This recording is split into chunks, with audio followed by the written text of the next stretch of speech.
السلام عليكم أصحابي كسو دواada kanaalkayga Xanaan Show maanta waxaan rabaa in aan la wadaago qiso ka dhacday wadanka Mareykanka oo aad iiga yaabisay haweeney la nooleed ninkeeda muddo 40 sano ah kadib FBI-da ayaa shaaca ka qaaday aqoonsigiisa sirta ah sheekada jacayl ee Bobby iyo Cheryl waa mid aad u qurux badan laakiin qaar ayaa dhihi lahaa ma ahan jacayl qofku wuxuu u maleynayaa kadib markii ay wada noolaayeen 40 sano waxay ogaan lahaayeen sida saxda ah ee guurka wanaagsani u ekaado run bay ahayd dusha sare laakiin Cheryl wax fikrad ah kama lahayn ninkeeda noloshiisii hore markii ay ogaatay wax walba way isbedeleen bishii Janaayo 2015 arrimuhu aad bay caadi u ahaayeen qoyska jacaylka subaxdii caadi ayay u soo tooseen Cheryl Love waxay doonaysay inay shaah u kariso iyada oo ninkeeda wali hurdo degdeg ah ku jiro tani wixii caado u ahayd Cheryl iyo ninkeeda balse goobta ayaa si degdeg ah isku bedeshay markii albaabka si lama filaan ah loo soo garaacay Cheryl way ku wareertay inay aragto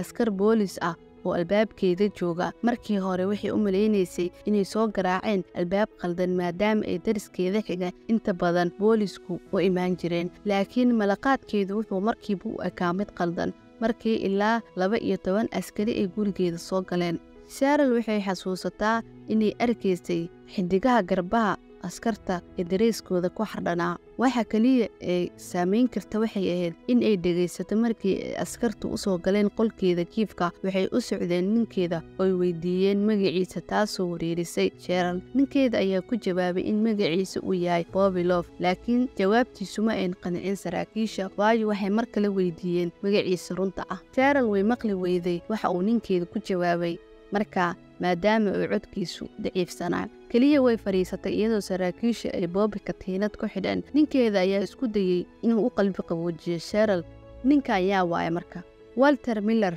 oo la baxay magaca Bobby Love wuxuu ku koray North Carolina dameeyadii qoyskiisu ma fiicnayn hooyadii waxay ku dhibaatoonaysay inay ilaaliso sideedeeda caruurta ah walaalo badan oo guriga joogay Walter wuxuu inta badan dareemayay in la dayacay malaha waxay ahayd noloshiisa hore ee guriga tan ku kaxaysay wada qaldan inuu qaado Walter waxa uu ka qayb galay riwaayad Sam Cooke maalintii dambe taasi waa markii uu bilaabay diiwaankiisii dambe dadweynihii goobta ku sugnaa ayaa diiday inay fariistaan xitaa markii uu Cooke ku celceliyay in uu weydiiyo Sam Cooke ayaa ka baxay meesha masraxa kadib markii uu ciyaaray 2 heesood oo kaliya Walter wuu xanaaqay wuxuuna ku qiiliyay aflagaado kadib markii uu fuulay masraxa taasi waxay ahayd markii ugu horeysay ee la xiro laakiin ma noqon doonto tii ugu dambeysay kadib riwaayadii Sam Cooke arrimuhu way ka sii xumaadeen Walter rikoorkiisii dhaqan xumada wuxuu bilaabay inuu sii kordho laakiin halkaas kuma joogsanay Walter wuxuu isku arkay inuu dhibaato badan lugaha la sii galayo da'daas oo kale Walter wuxuu bilaabay inuu galo dambiye yaryar kiisaska baabuurta uu ka soo qaato jeegag dawladeed oo uu xado sanduuqyada boostada iyo tuuganimada dukaamada markiiba waxay u noqotay qayb ka mid ah howshiisa shaqo nasiibkiisu wuxuu dhamaaday markii la qabtay isagoo isku dayay inuu xado qolka kooxda ee dugsiga tan iyo markii wali uu da'yar ahaa Walter waxaa loo diray xarunta dhalinta ee dhaqan celiska si uu ugu toobad keeno dambiyadiisa Walter da'yar ma jecleen waqtigiisa xarunta dhalinta gabi ahaanba xornimadiisa kaliya ma ahayn in uu la baxo Walter waxaa laga yaabaa inuu ahaa dambiile u qalmay inuu halkaas joogo laakiin mu ahayn nin rabshad badan sida la midka ah dhalinyarada meesha kula xiran oo kale dambiilayaasha kale waxay inta badan ku garaaci jireen Walter xarunta dhexdeeda waxaa jiray wadooyin tareen oo xarunta ka baxsan Walter waxa uu inta badan jiifsan jiray kuntiisa oo dhageysan jiray tareenada meeshaas maraya marka uu qarsho baxsad ah u dagayay maalmo kadib Walter waxa uu ku sii yaraanayay dulqaad la'aanta xarunta dhalinta waxa uu dhagta u taagay tareenkii habeen walba marayay dhawaaqa tareenka meesha marayay ayaa dib u xasuusiyay caalamka iyo waxa ka maqan waxa uu sii raadinayay fursad Walter ayaa helay fursad oo u orday dhankii albaabka dambe intuu awooday waxa uu wali maqli karay foorida tareenka markii uu ordayay hadafka Walter wuxuu ahaa inuu aado dhanka codkaas uu raadiyo xorriyadiisa taasi waxay ahayd markii ugu horeysay uu xabsiga ka soo baxo laakiin ma noqon doonto tii ugu dambeysay kadib markii Walter uu ka baxsaday xarunta lagu haayo ujeedadiisa waxay ahayd inuu aado dhanka jidka tareenka. Dhawaaqa tareenada meeshaas marayay ayaa habeen walba fikradiisa ka guuxayay. Marka wuxuu damcay inuu iskii u arko jidka tareenka. Walter wuxuu ku orday tareenka si uu u arko halka uu aaday. Nasiibka ayaa markaan Walter raali ka ahaa maadaama uu tareenka u horseeday DC. Walter waxa uu lahaa walaal ku nool Washington DC waqtigaas kaasuu ka caawiyay inuu iska diiwaan geliyo dugsiga sare ee deegaanka. Arrimuhu waxay ahaayeen kuwo aad u madow in muddo ah, laakiin kadib Walter waxa uu isku arkay isaga oo mar kale ku dhex milmay koox haddana fal khaldan samaysa. Marka kooxda Walter uu ku lug yeeshay aad bay uga sii darnaayeen. Waagii hore Walter ma samaynin wax dhaafsiisan dukaamo la xado ama boorsooyin uu xado, laakiin kooxdiisa cusbeed waxay dhicisay bangiyada. Walter waxa uu noqday qayb ka mid ah kooxda Heights. Waqti yar gudaheed waxay gaari u raaci jireen North Carolina si ay bangiyada halkaas uga dhacaan.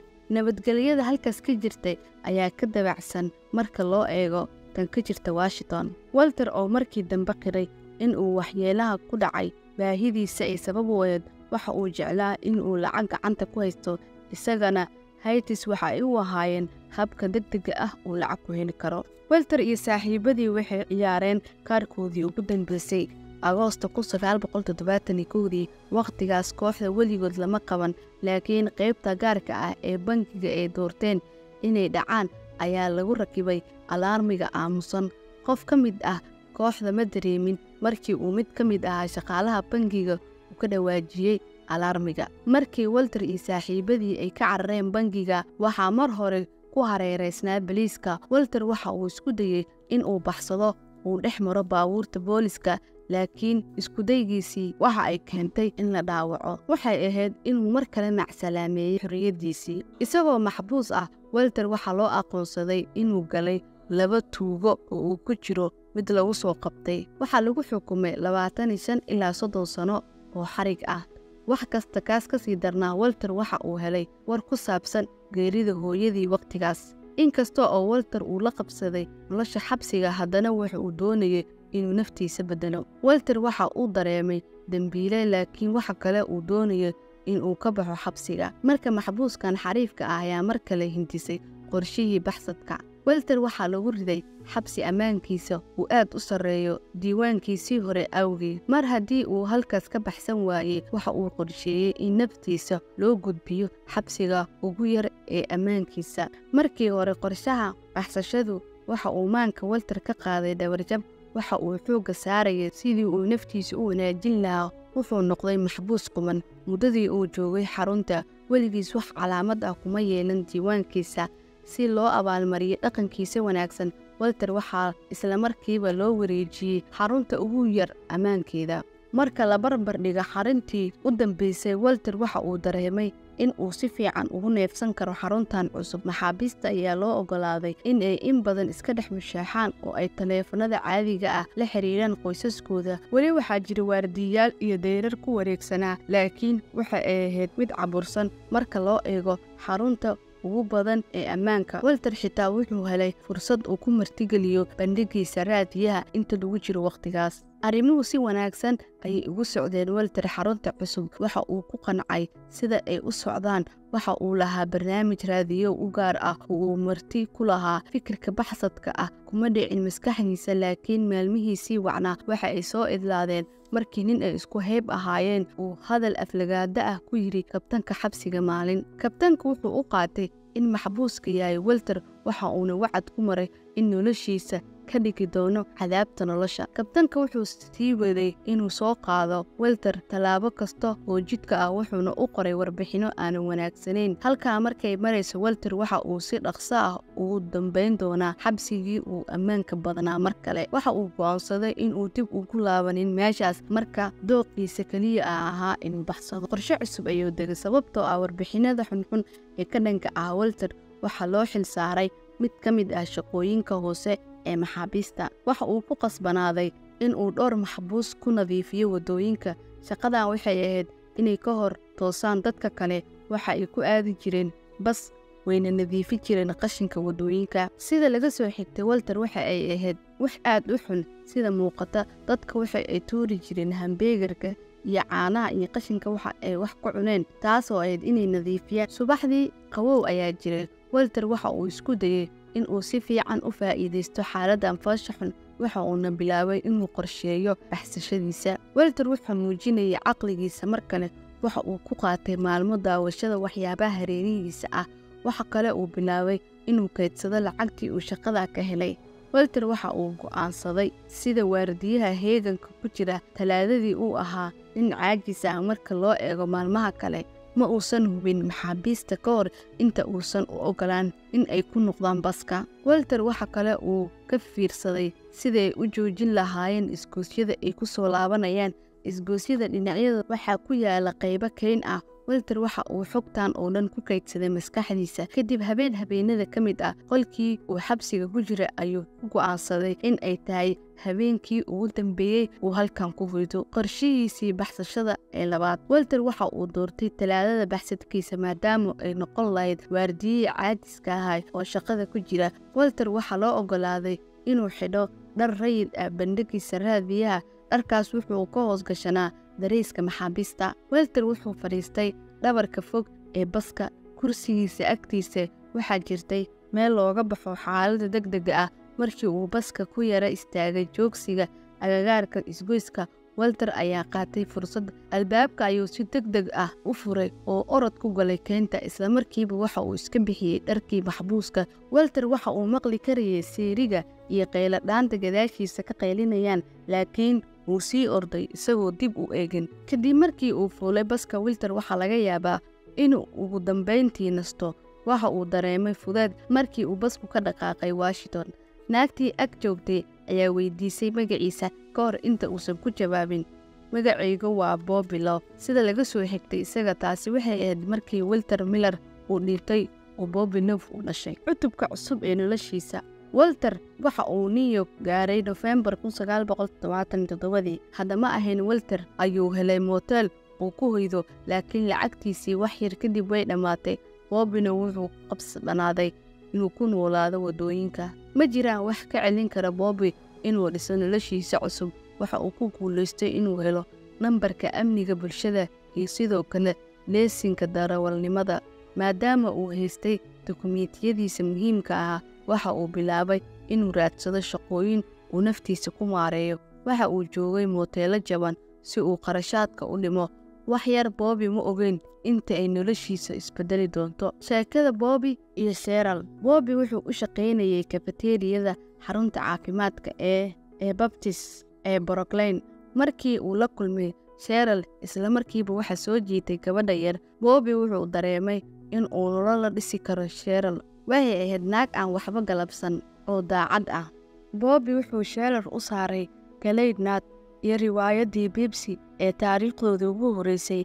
Bobby wuxuu ogaa sida ay khatar u tahay in hore looga socdo. Cheryl weli wuxuu ahaa maxbuus baxsaday. Booliskuna way ku soo dhici karaan albaabkiisa waqti kasta, laakiin weli wuxuu go'aansaday inuu ka faa'iideysto fursadda farxadda. Bilow cusub March 3, 1985, Bobby iyo Cheryl way isguursadeen. Waqtiga guurkooda Bobby wuxuu ahaa 34 jir, Cherylna waxay ahayd 21 sano jir. Lamaanuhu waxay lahaayeen gabar la yiraahdo Jasmine. 2 sano kadib waxaa u dhalatay gabar kale oo la yiraahdo Jessica. 11 sano kadib waxay soo dhaweeyeen labadooda wiil ee mataanaha ah, Justin iyo Jordan. Bobby waxa uu ka shaqaynayay 2 shaqo si uu qoyskiisa u masruufo. Wuxuu ahaa xubin firfircoon oo kaniisadda ah.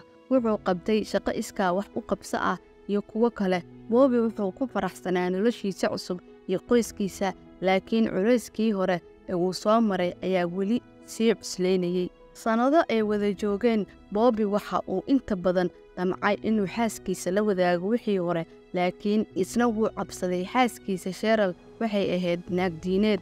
Bobby wuu ogaa inay isku dayi doonto inay ku qanciso si uu isu dhiibo booliska, laakiin Bobby muu rabin inuu lumiyo nolosha cusub oo uu naftiisa u dhisay. Bobby waxa uu sii waday xiriirka uu la leeyahay qaar ka mid ah qaraabadiisa oo ku laabtay North Carolina. Wuxuu walaashii ka codsaday in sheekadiisa ay u sheegto qoyskiisa kaliya marka uu dhinto. Walaashii ayaa ka codsatay inuu runta u sheego xaaskiisa, laakiin wuu diiday si kastaba uu Bobby isugu dayay inuu aaso wixii hore, Cheryl waxa ay dareentay dhowr waxyaalood oo ka dhigay in ay ka digtoonaato ninkeeda. Bobby ma jeclayn in sawiradiisa laga qaado.